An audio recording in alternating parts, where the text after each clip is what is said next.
আসসালামু আলাইকুম। বেঙ্গল কিচেনে সবাইকে স্বাগত। বন্ধুরা, তোমার সাথে কেমন আছে? আশা করি তোমার সকলেই ভালো আছে। আলহামদুলিল্লাহ, আমিও ভালো আছি।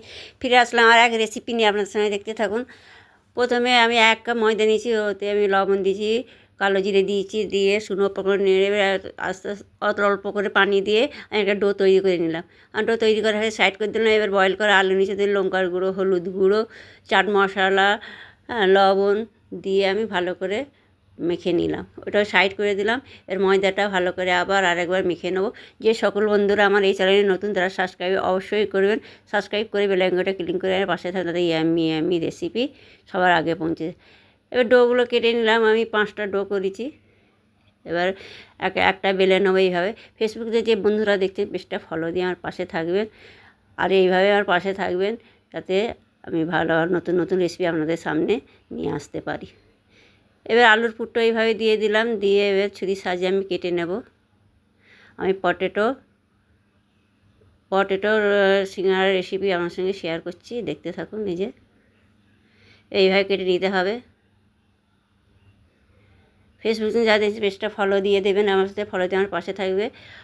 আর বেশি বেশি করে শেয়ার করবে, কমেন্ট করবে, কমেন্টে জানাবে আমার এই সিঙ্গাড়ার রেসিপি কীরকম হয়েছে। অবশ্যই জানাবেন, আর বেশি বেশি করে শেয়ার করবেন। ভালো লাগলে লাইক করতে ভুলবেন না। এইভাবে আমার পাশে থাকবেন, যাতে আমি আগে বাড়তে পারি। আর এইভাবে আমি করে দেখুন, একটার পর একটা এইভাবে দিয়ে আমি একটা ডিজাইন করে নিচ্ছি। সিঙ্গাড়া আমরা তো আবার অনেক রকমভাবে, আমি আজকে এইভাবে ট্রাই করেছি। ট্রাই করে দেখছি, দেখুন বন্ধুরা কতটা কিউট লাগছে। এভাবে আপনারাও বানিয়ে দেখবেন, ভালো লাগবে। এটা জাস্ট কী বলুন তো, দেখতে ভালো লাগার জন্য। সিঙ্গাড়া শেপ দিয়েও আপনারা করতে পারেন। আমি এইভাবে বানিয়ে আপনাদের দেখাচ্ছি। আপনারা যখন একটা করা হয়ে গেছে, আবার একটা দেখাচ্ছি আপনাদের বুঝে নিন ভালো করে। বোঝার জন্য আমি আর ভালো করে এই যে এইভাবে ছুরির সাহায্যে কেটে নিচ্ছি। আপনাদের যদি পিৎজা কাটা থাকে, পিৎজা কাটা দিয়েও কেটে দিতে পারে।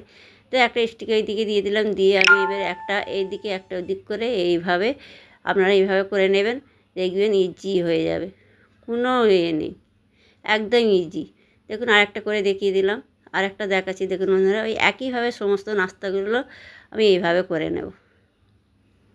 এইভাবে বানিয়ে দেখবেন, অবশ্যই ভালো লাগবে। এইভাবে সব ছুরির সাহায্যে কেটে নিলাম।